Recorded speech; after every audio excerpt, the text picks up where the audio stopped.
graduated. So, anyway, we're on now. Thanks for tuning in to the Real Guy podcast. Got a special guest in here tonight. I got Kristen Maselli, Reggaegerl on Instagram, world famous, getting lunkers in people's faces for years now. And known this girl for an awful long time, and I'm glad she's in the Lunker Dog studio tonight to bang out a podcast. Thanks for coming in, Kristen. All right, definitely. I got to show support. Yeah, no, you got to show support. You've been showing support for Lunker Dog and all the social media stuff we've been doing. Yep. For over a decade. Yep, I'm a big fan. Yeah, well, we appreciate that. And but yeah, the having Kristen in here is a big deal. And I'll tell you why it's a big deal is because so many people that live here in South Florida, Kristen and I were just talking about this, just don't get out there and do what they like to do. And you look at them and you wonder, you're like, why the hell wouldn't you just, get out there, do real guy things, And people just don't do it. We always talk about that. Now, Kristen, what That hashtag is get off the couch. Get off the couch hashtag? Yep. Do you know how the hashtag thing even works? Yeah, hashtagging's like the thing. You got to do it. What do you mean? You can make up your own hashtags. I got a bunch of them. You should know them. No, people tell me to put like hashtag on my Instagram things and everything, so I do. I got no clue. And they work. People like hashtags. Everyone knows Lunker Dog, Run That Dog, RTD. They're all hashtags. Okay. How does it? You just click on them, any hashtag, you just click on them, and you can see whoever's viewing it or whoever hashtag that anywhere all over the world, county, city.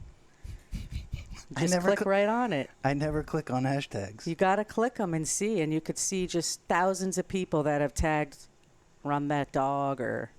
Yeah, no, Chip told me that Run That Dog spelled out, hashtag Run That Dog got like, I don't know how many thousand or whatever. Yeah, I made up my own Run That Frog.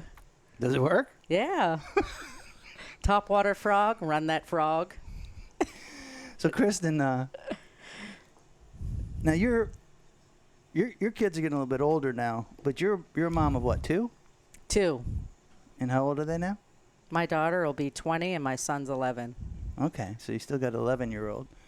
Now, one of the things I think that everybody, like us that are into fishing, whether you're fishing for snakeheads and mudfish and clownfish and whatever the heck you guys else are doing in those lily pads with the frogs, but it really doesn't matter what you're fishing for. All of us go through life, and we have to pick and choose where we spend our time and how we spend our time. Definitely, and how you're raising your kids, too. Right. I look at your Instagram, and I see the fish, Yeah. Like today, big mudfish, 2 days ago is the peacock, and then you just tell me that you caught some tarpon and stuff like that. Yep. And so through Instagram, like I know, because I'm into fishing, how much time, energy, dedication.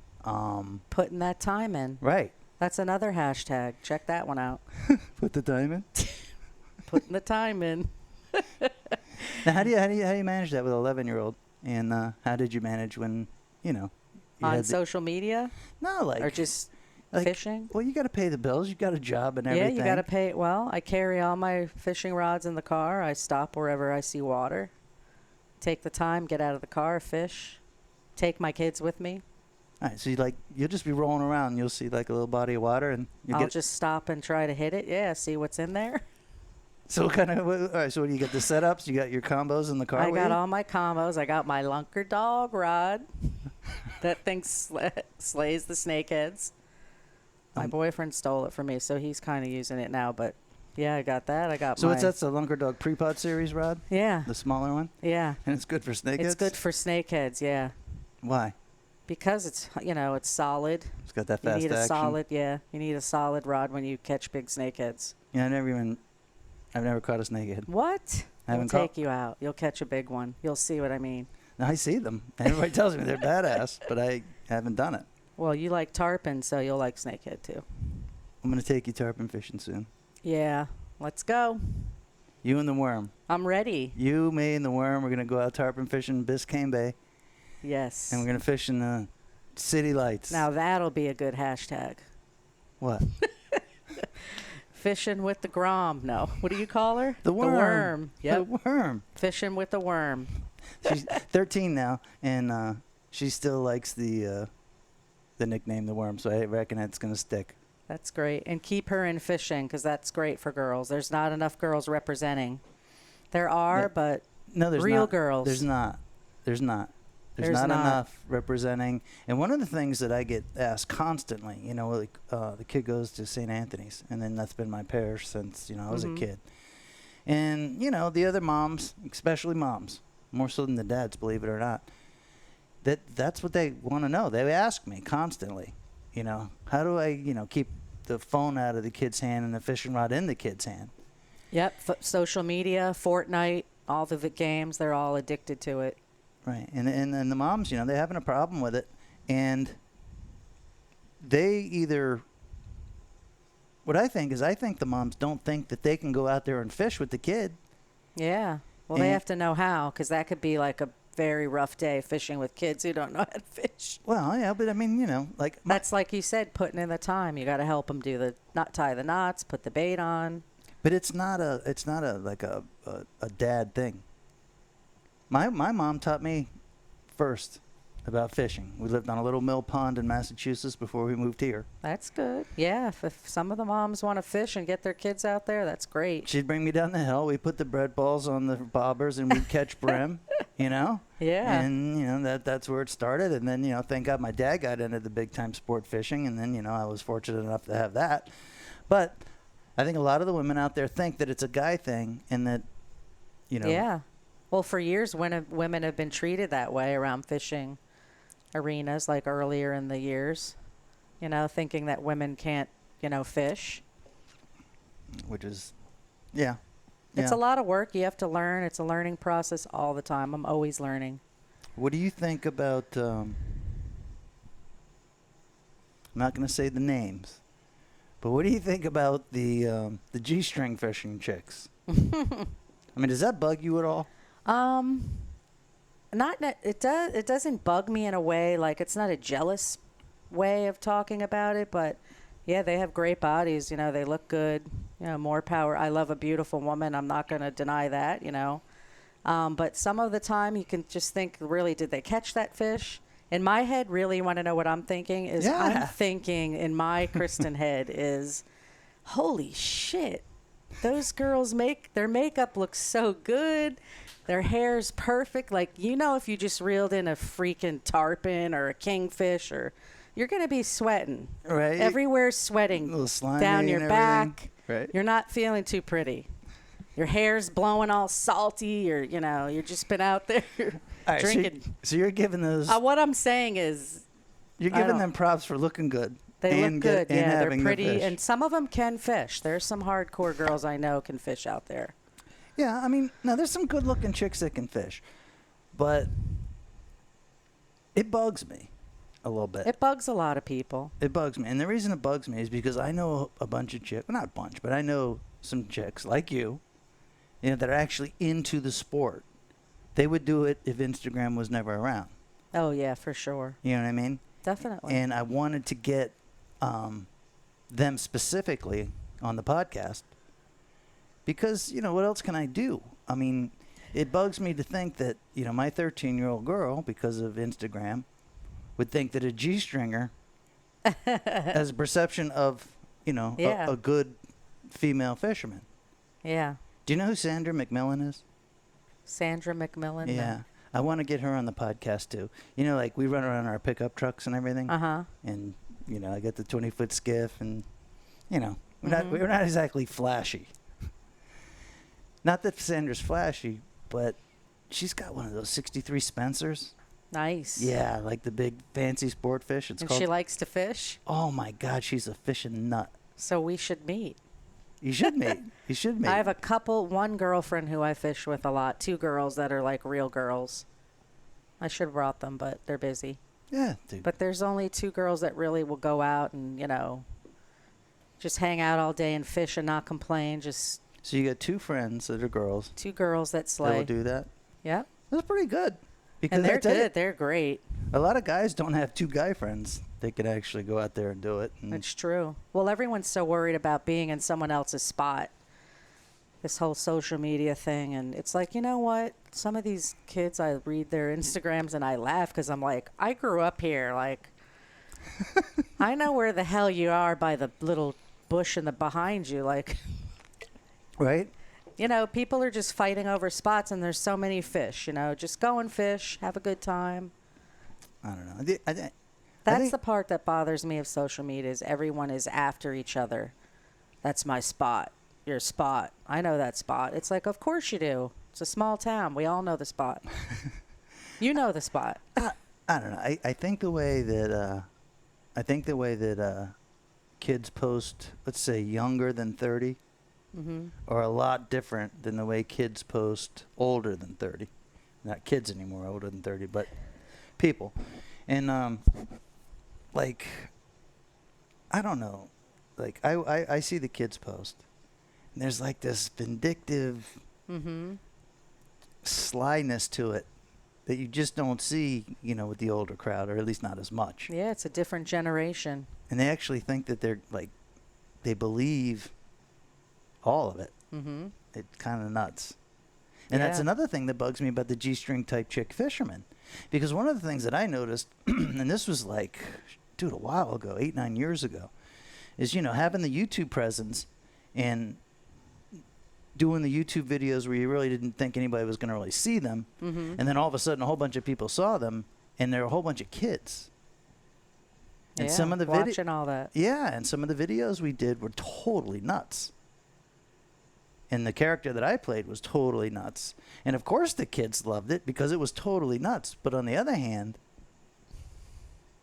we changed big time when we found out that, you know, the 10-year-olds and 12-year-olds were getting their moms and dads and say, hey, watch this guy. I want to go fishing with him. Or I want to do this. And then, you know, we eliminated a lot of the cursing, you know, some of the stuff that was way out of line. But, you know, I mean, we changed dramatically. That's good, though. You got to have a good image and represent to the youth, you know. But the G-stringer, they're getting... Yeah, the G-stringers, you know, it's always been around for years, you know, sex sells, you know. Yeah. Men like to look at women. Well, dude, we all know that, especially... And women like to look at men, but, you know, they should have men wearing G-strings on the boats and stuff. That would be, like, really good. You get twice Hashtag. You get twice the amount of G-stringer fans. It's just how it's always been. It's the way of the world. The woman, you know, men like to see that. They, you know, I don't think badly of it. You know, I look at them. I follow a lot of them. I try to look beyond the body, but I'm looking at the body, and I'm a woman. Like, wow, no one's focusing on that nice tarpon you're holding or that snook or. Yeah. It just depends on the viewer, what the viewer likes. Well, I just don't think that those G-stringers would actually be doing all that without social media. Like, Yeah. like, would you fish any less if you couldn't post stuff on social media? No, I wouldn't care. I fish all the time. Right, and I fish in my work clothes. That's class. You'll see on my page. I'll just stop and fish in my and. Fishing in your work clothes is class, and if you look at like the real old fishing photos, the black and whites. I love those with the ladies with the long skirts. Right, and the guys in the ties and everything. Love it. Well, Mom wanted me to do that. I would totally do that. You Like, should make like a spoof video all of the it. time? Like You would do it all the time? if I could fish in regular clothes. No, not all the time. Dude, you know the dry cleaning bill would It's be my- on that? My nice shoes get all dirty. I just have to take them off and go barefoot for a while. I remember the last I remember of anybody like, you know, trying to look good like that and pose in front of fish were in the old days down here at A-Dock and down there by Las yeah. Olas when they'd have the big hammerheads strung up there on the nail. Oh, definitely. And then All the girls with their bikinis right. and Right. on their beach cruisers. I know, growing up on Fort Lauderdale Beach, Was the best. Oh yeah, definitely the best. But if anybody knows something about G-stringers, it's us. Mm-hmm. I bet. Male and female. I might have had a couple, but not like the whole thing, the whole ass out. I had some pretty decent ones, but No, you know what? don't Even get if me I did have this hot, gorgeous, hot body packing, I still don't think I would be able to fish like in the middle of a lake in Miami with a bikini on. Like some of these spots I know they're fishing at, like in Kendall and down in the ghetto and Homestead. Right. And I'm like, and I fished in those spots. I'm like, isn't she getting bit by, I'm thinking in Kristen's head, she's got to be getting bit by mosquitoes. And how could she strip down in that area? It's filthy. Like there's like carcasses of peacocks on the side, like needles. I mean, I don't get it. But so I don't know. More power to the pretty girls. There's a lot of them that can catch some fish. They're an angler. Right. As an angler. Go put him on because I hit record again. As an angler. Have another beer. I don't have a ton of beer, but we got at least a couple, 3 more. We're on some Michelob Ultra. Well, here, cheers, salute. Hashtag. And don't think like I'm against G-strings, period. Oh, come on. I mean, you I like how they look. You're Abs- probably ghost peeking in all those. Ghost peeking my ass. Lamont and I have been riding down A1A. Started off on skateboards, then graduated to BMX bikes. Then we finally got cars. Now he's still doing it. We're friggin' 52 years old. And, I mean, looking at G-strings is phenomenal. I mean, you just roll down the beach, talk about whatever. The G-stringers are walking by. But I wanted to get it off my chest. And I hear it often, though. A lot of guys that, like you said, the older, maybe guys over 40s, 30s, 40s, they all say the same thing. What do they say? The same thing, like the G-string thing, the looking hot, holding the fish, And they're not sure how to take it. They're not into it, really. I mean, they say the same thing. Oh, I like it. Looks good, but... Well, you know what I mean, without a doubt, what it does is it gets clicks and views.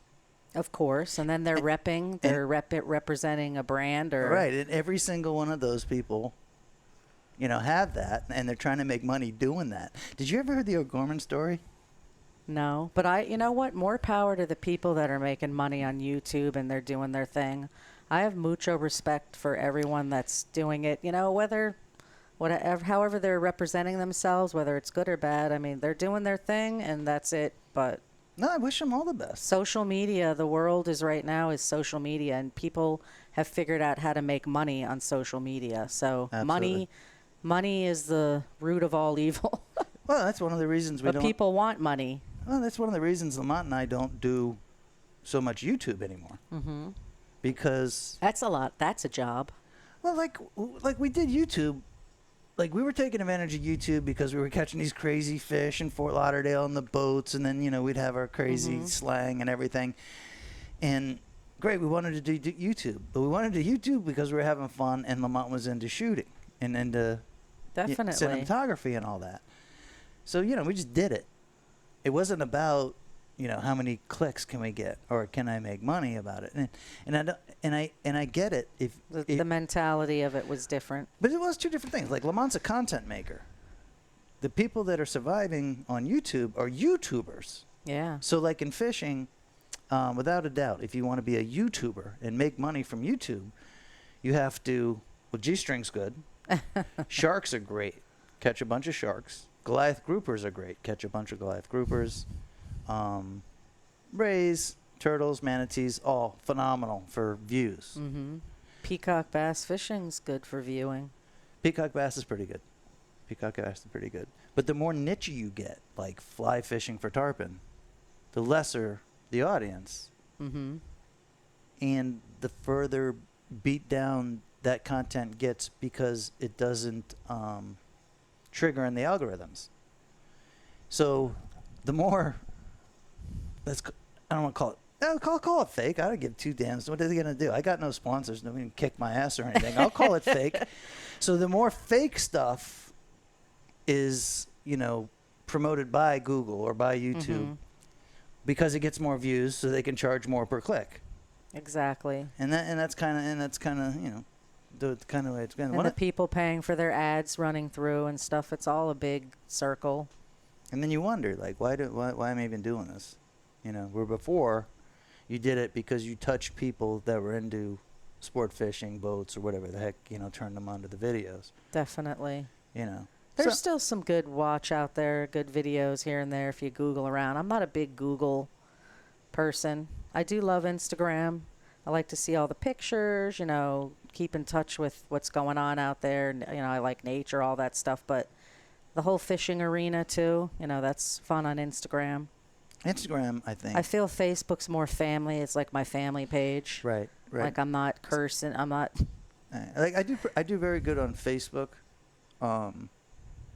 That's more because of my clients. Definitely. And Facebook has a nice following of fishing groups. Right. A lot of big groups where you can get on, post pictures, and meet other people. Well, like I'll give you a quick little. And these are people enjoying photos of the fish they're catching. They're local people. They have a loop of people they want to show Yeah, they're it to. groups. There's some good groups that I'm in on there that I enjoy. The people I took last night, you know, were referred by some people that I took 2 weeks ago. You know, these people from Charleston got tight networks. Yeah, and you put them on that huge tarpon. Well, dude, you should have seen the trip that his friends went on. They went like 5 or 7 on those big boys. Nice. But anyway, they catch the fish.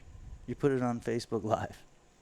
Then, you know, Yeah. and then now they go home and they watch it themselves live. Then they reach out to the people that are closest to them. Exactly. And then send it to them. And Facebook works really good because then the people can actually see what the experience was, and they'll actually pick up the phone or email me, and then we go tarpon fishing. Yeah, together. Facebook's great. I mean, definitely. But it's definitely older. Yeah. It's a different. Instagram, I think, you know, like if you're into fishing, especially like you, Mm-hmm. I mean, that's more like every day something that you can participate and do.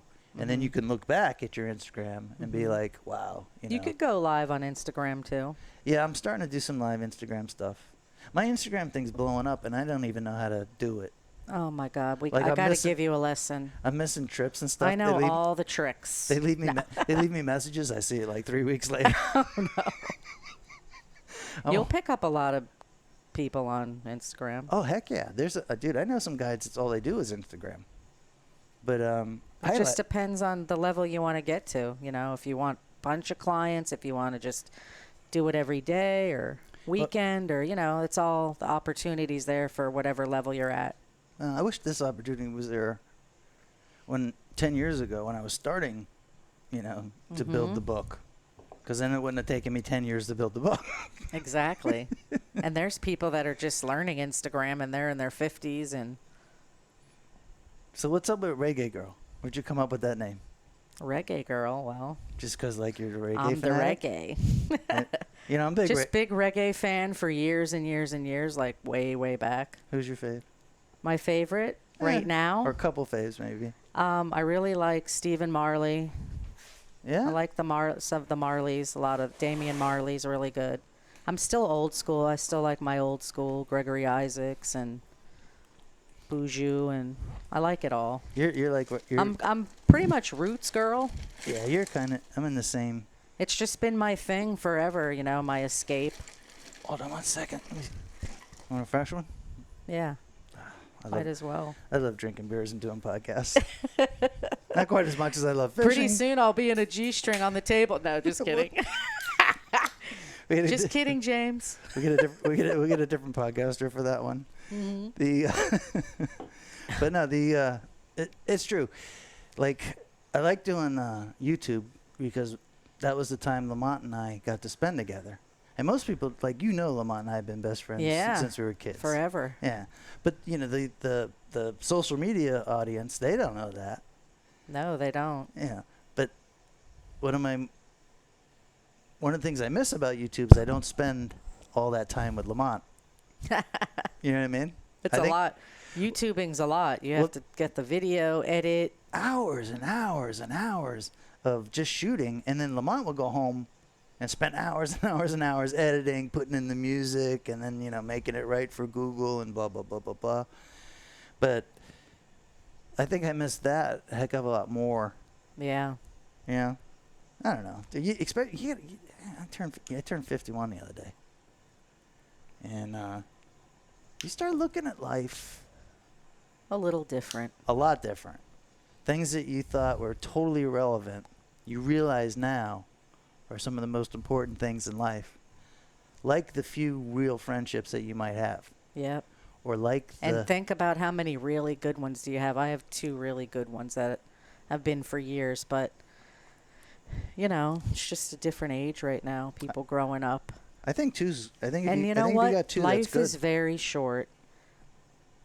I've been in the medical field. I'm a nurse. I've worked with the aging. I've worked in hospice. I've seen a lot, Right. on a spiritual level too. Like I meditate, I do my thing, but life is short, and I think as you get older you learn a lot of wisdom really about things, and when you see a lot and you're out, like getting off the couch, you're exposing yourself, you're meeting people, you're going places, that's the best way to figure out life. What am I doing? Am I going to sit home every weekend on the couch and do nothing and complain? Right. Am I going to, get up and figure out what I can do, hang out with my kids? I always have a plan. I try to have a plan, live, day by day. See, I People don't live like that. They're fast paced, this, money, bills.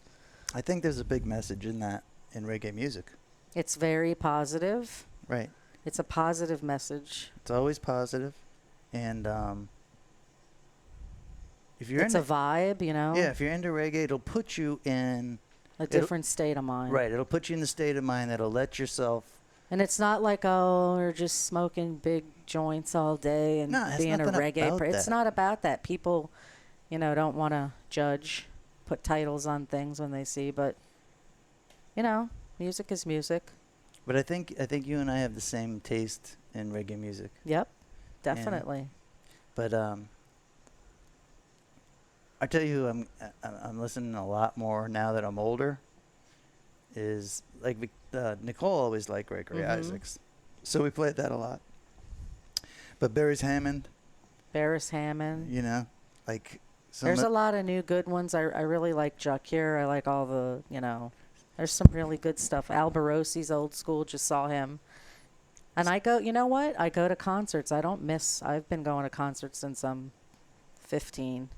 I don't miss any. I go to all the reggae shows. Really? Yeah, I'm jealous. I go.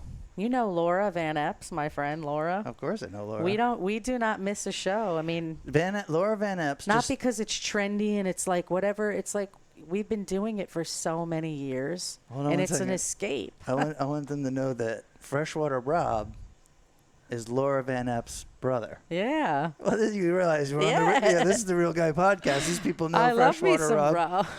Right now, the Van Epps are phenomenal. So that's your reggae partner. You guys go to all the That's my partners. ride or die. Yeah, forever. What's but the last yeah. one you went to? We just went to Albarosi When? last weekend That's in awesome. Miami. Very good. Before that, we did Stephen Marley. Okay.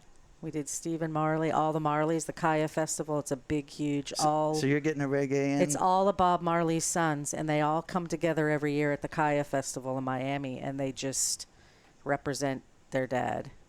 Right. And it's awesome. I haven't been to a reggae. And they each sang one of their dad's songs, and it's amazing that they sound like Bob. It's just like if you're into reggae, it's well, I think if you have Bob's message and truly have his message, you'll sound like him. and the message is good if you listen to the words. Right. Right. My kids grew up on reggae. My 11-year-old can probably sing you all the reggae songs.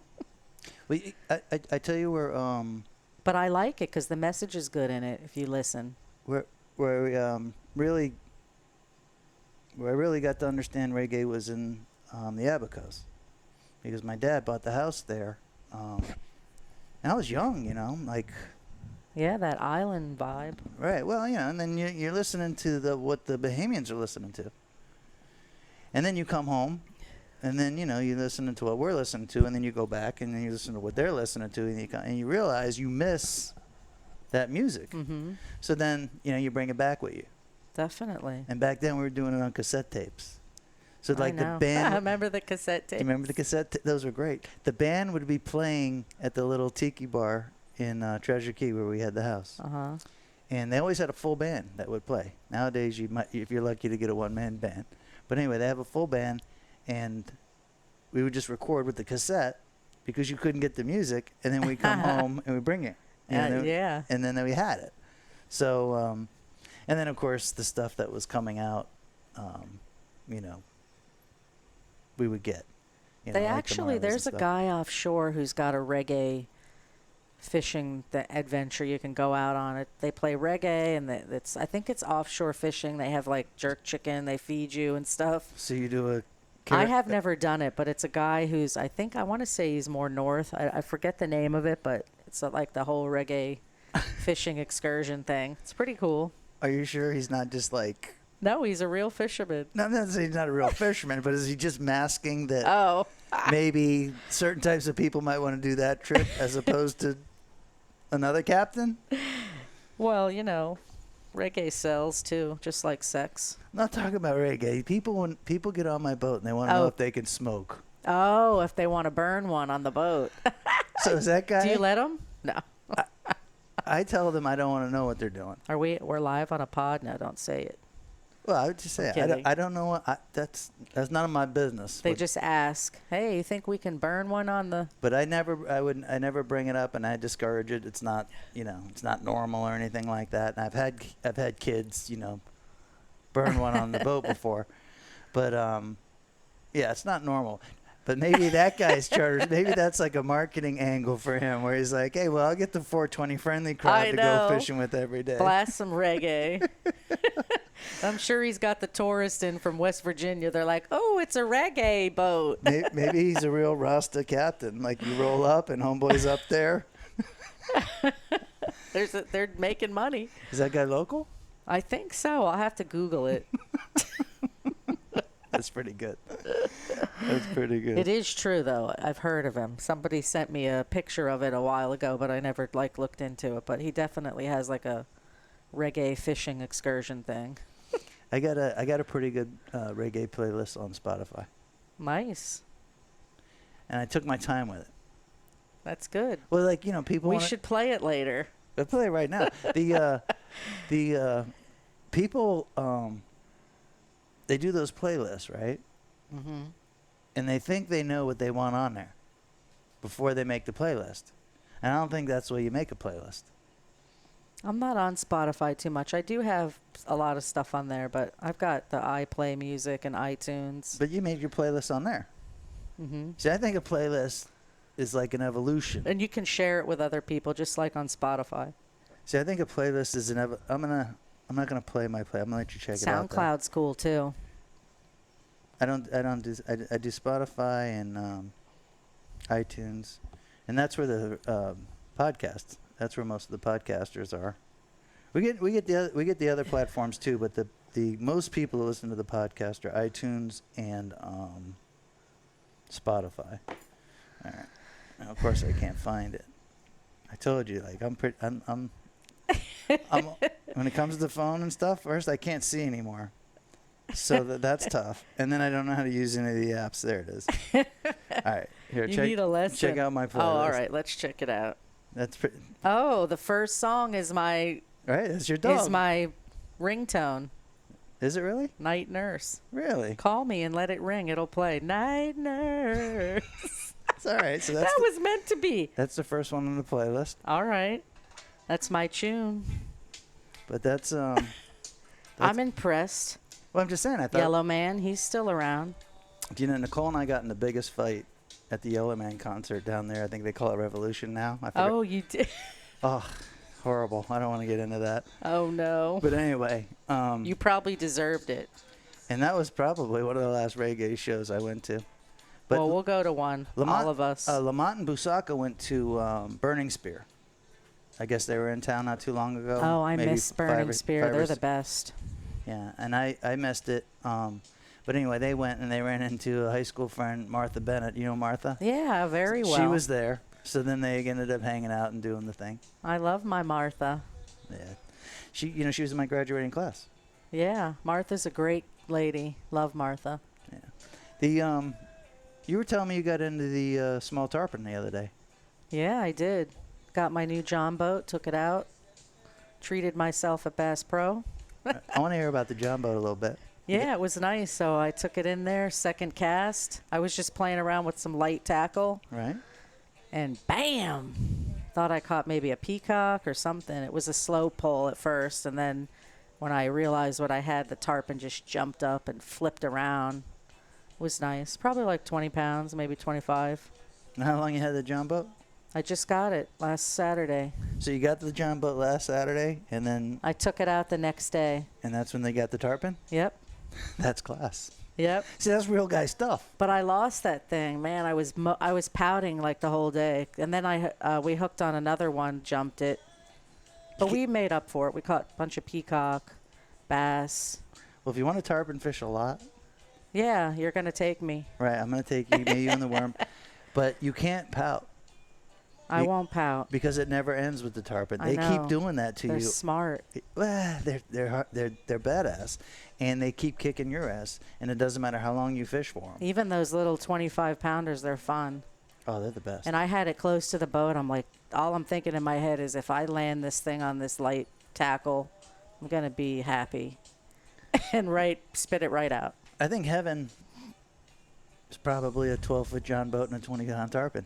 I mean, it's hard to get much better than that. Isn't that like classic?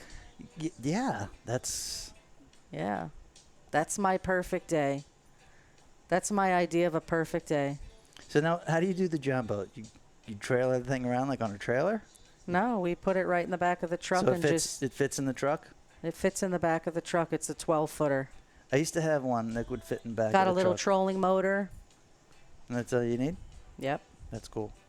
I had one. I mean, we're going back 25 years ago that we could put in the back of one of my trucks. It's the best thing. You know what? In a lot of the spots we fish, it's little areas you can't get by foot where we know there's like a lot of stuff lurking in there. You got to roll down Tamiami Trail one time, Oh, definitely. and then you don't even know where you're going, but you got the John boat in the truck, and then you roll down there and you see just a little pond or whatever, and you pull That's over. the best. I haven't done it in a long time, like We should go. We'll take you. You can fit on it. on the John boat. 3 of us will fit.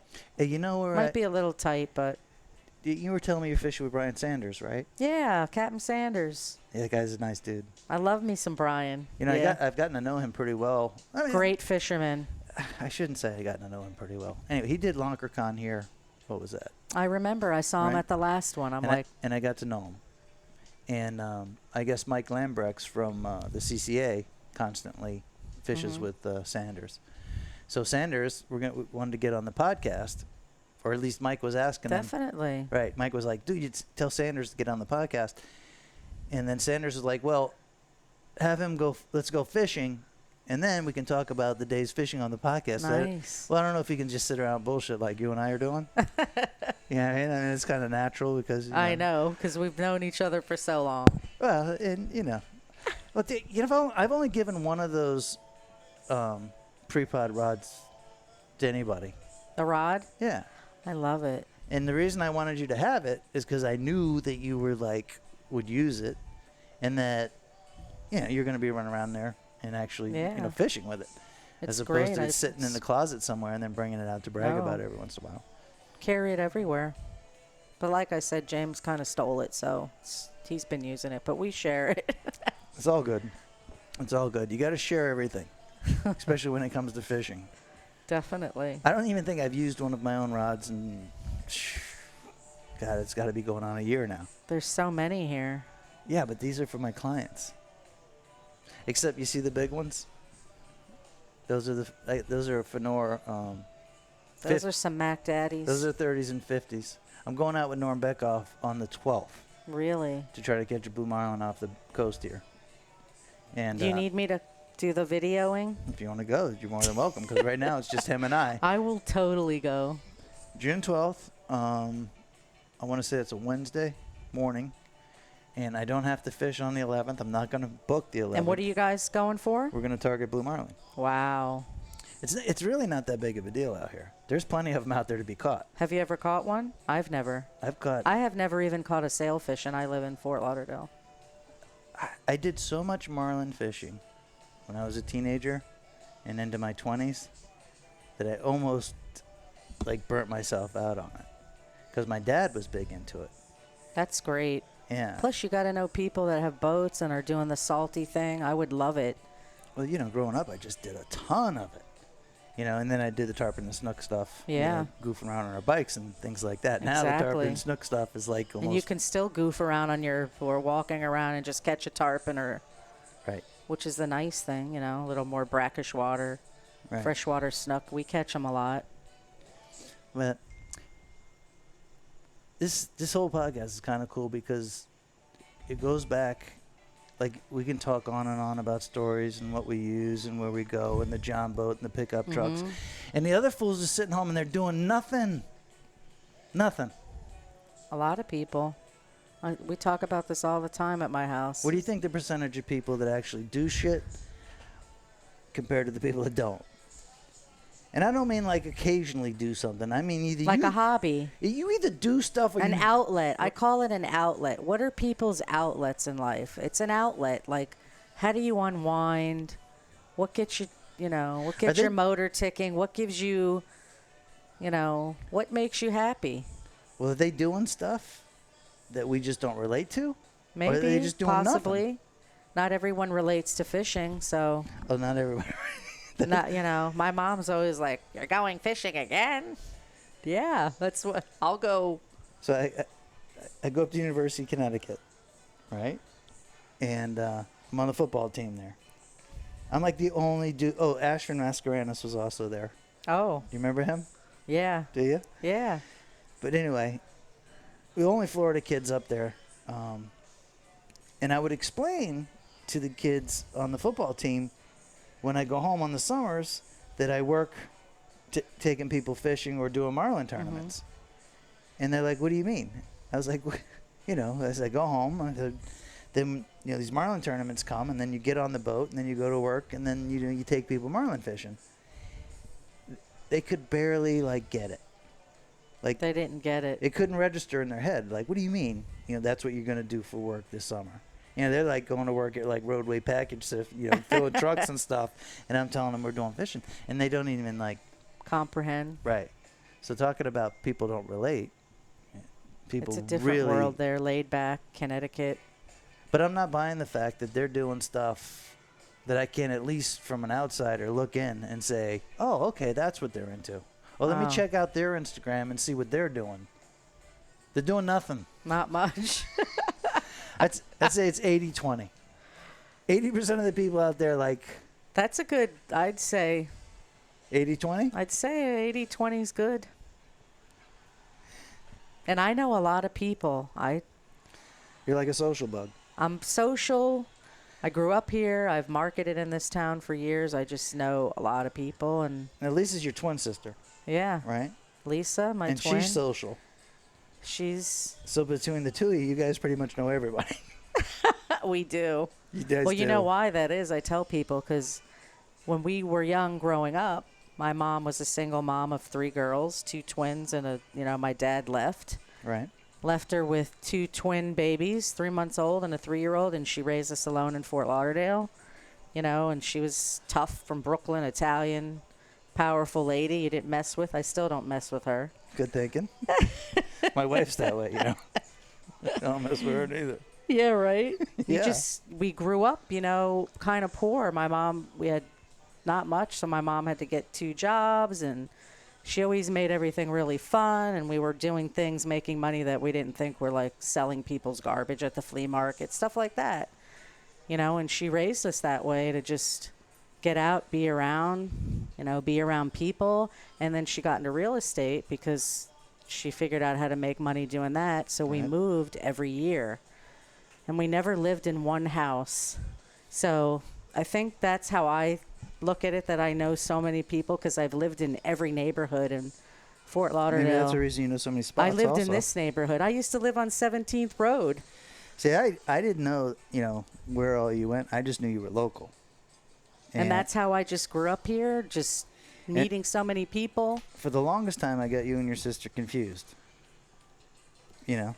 How can you confuse us? Well, We're twins. We look nothing alike, and she... No, because it was somebody asking me. Oh, you do know Lisa? And I'm thinking, yeah. And I'm thinking of your face. Or they, I say, you know Yeah. Kristen? I'm like, yeah. Then I'm thinking and wait, look what Lisa's, look what my sister's she's doing. got passion. She's doing stuff. She's an ocean activist. She's look at her. Her murals are all over. She's painting. She owns the beach Stoked on Salt. She made the nicest stuff for the LunkerCon event 2 years ago Yeah. and gave it away. And You should hook up. We do beach cleanup. She does all the beach cleanups. I know They she shut does. the pier for her, and then we have, because her and her husband are advent divers. He's an instructor.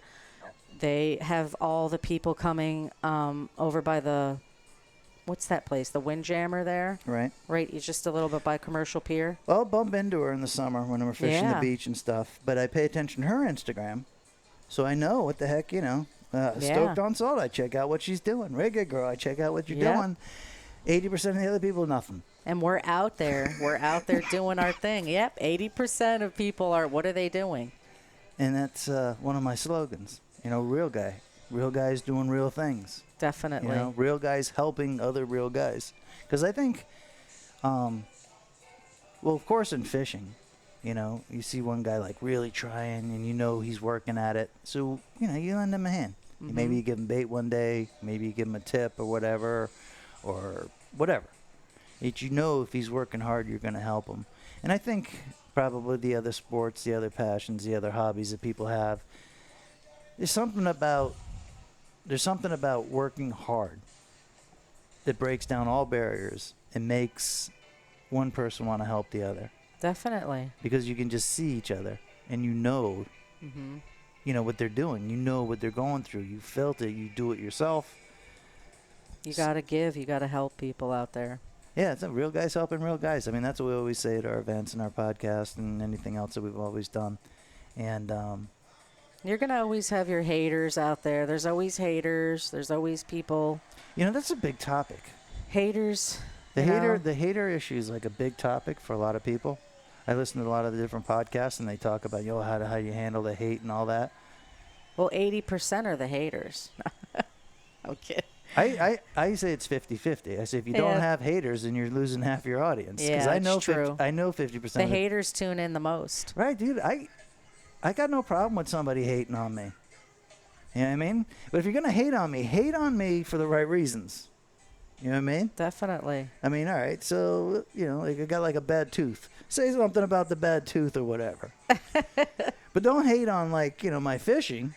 Because I've been kicking everybody's ass in fishing forever, so you can't really hate on that. No, never. I But got that's your a- back, boo. I got your back. But that's a big.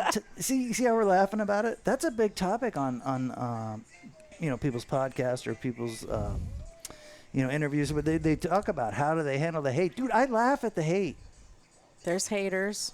but you can't get upset about it. No. You can't take it to heart like this dude said something bad. And plus, growing up in Fort Lauderdale, Because if this you're is nothing happy new. and you're passionate about what you're doing and you go to bed at night and you're not stressed out and you're living a good, you got a nice house here, you're living a good life. I learned. If you could go to sleep and put your head down at night, that's all that really matters is that you're happy.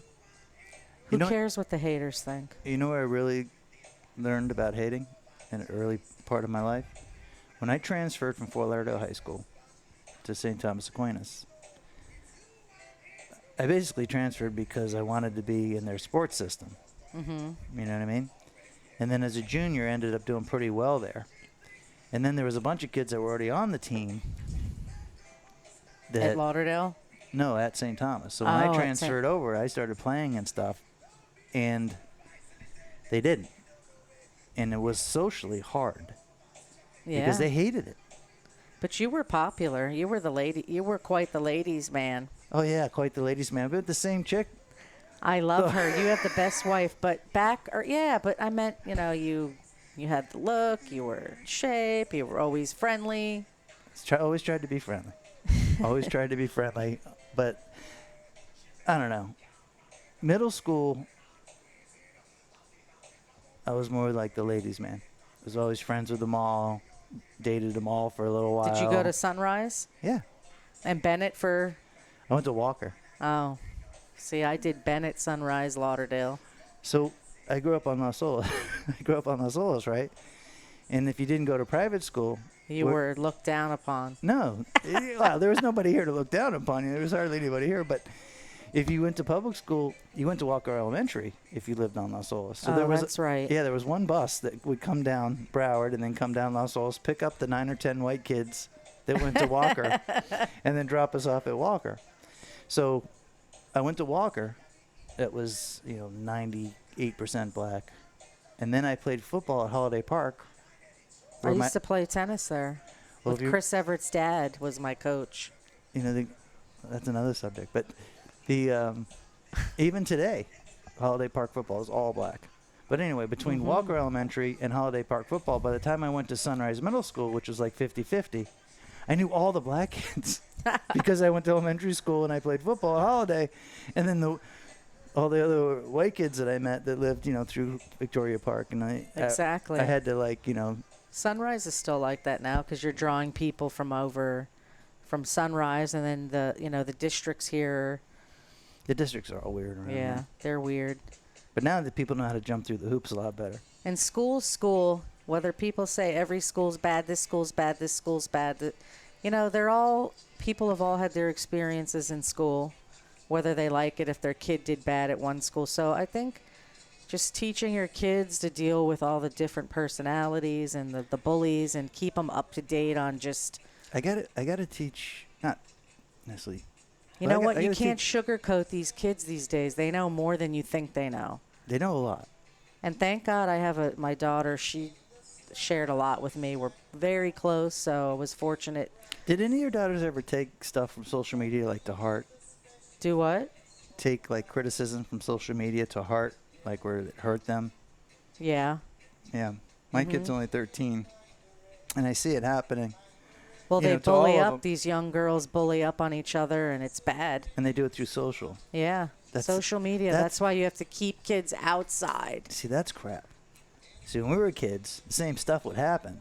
But you would just meet on the corner but then you'd see them after at school PE. and have a fight. Right, exactly. I'll meet you on the corner. You're down. You're going down. Now it's like you get shot. We won't get into that. Yeah, that's like a whole different thing. But get your kids out. But it's hard to teach the millennials and the youngsters that this social media stuff is bad. Well, it's bad for adults too. Yeah, but you can't take it. You can't take that negative angle and let it, really seriously From hurt my you. experience with my kids and social media, and I'm on social media, See, I'm I not love going to it. sit here and be a hypocrite. I love Instagram. I love Facebook. I stay connected with people from 30 years ago. But the thing is teaching your children to have boundaries with social media, with getting out in nature, with whatever it may be. Like, my son knows, he loves that he's on a roll every quarter straight, does his homework. Your grades are good, you can play your video games, but I give him boundaries. Weekend, you have to be with nature. Well, even with nature, and check out this angle, 99% of social media is fake. Mm-hmm. Now think about it like this. My social media, pretty plain and simple. I show my clients with their fish, and people know that, I'm catching a lot of fish. Mm-hmm. The thing that I show you on social media is 10% of what happened that day. I didn't show you the 3 hours where we were bored out of our skulls waiting for the fish to bite. Oh, yeah. Well, everything's edited to make... And that's what I mean. So people see the image of the guy with the big fish, and they just think, dude, that's the whole trip. Or the girl in the G-string with the perfect makeup and right. And that's glistening skin. Even the stuff that you can verify. Verify? How you like that one? It's true. Big in the media. Verify. Even the stuff that you can verify, 90% of that, 99% of that is fake. It's true. That's true. That's fact. That's good editing. Did you know that anything that... well, we have opinions on the Real Guy podcast, but we also do fact. We don't say stuff. Yeah, it's all facts here, baby. You Right. and I, 100%. facts. 100%. Kind of like the chicken and the mullet got the same gizzard. If you could Wikipedia that, people found it, and they're like, oh, yeah, they have a similar gizzard, but we had to do one step further and do a YouTube video on it, cut the mullet's gizzard out, cut the chicken gizzard out, put it side by side, and show you that it's scientific fact. Kristen, I can't thank you enough for coming in tonight. I had a great time doing the podcast with you. Definitely. Thanks for having me. And we're going to go fishing, me, you, and the worm. We're going to do a tarpon trip down to Miami. Oh, I can't wait. And then maybe we can do a podcast with all three of us. For sure. That'll be awesome. Thanks again. Appreciate Thanks you for coming having in. me. Right on. Run that dog. Peace out.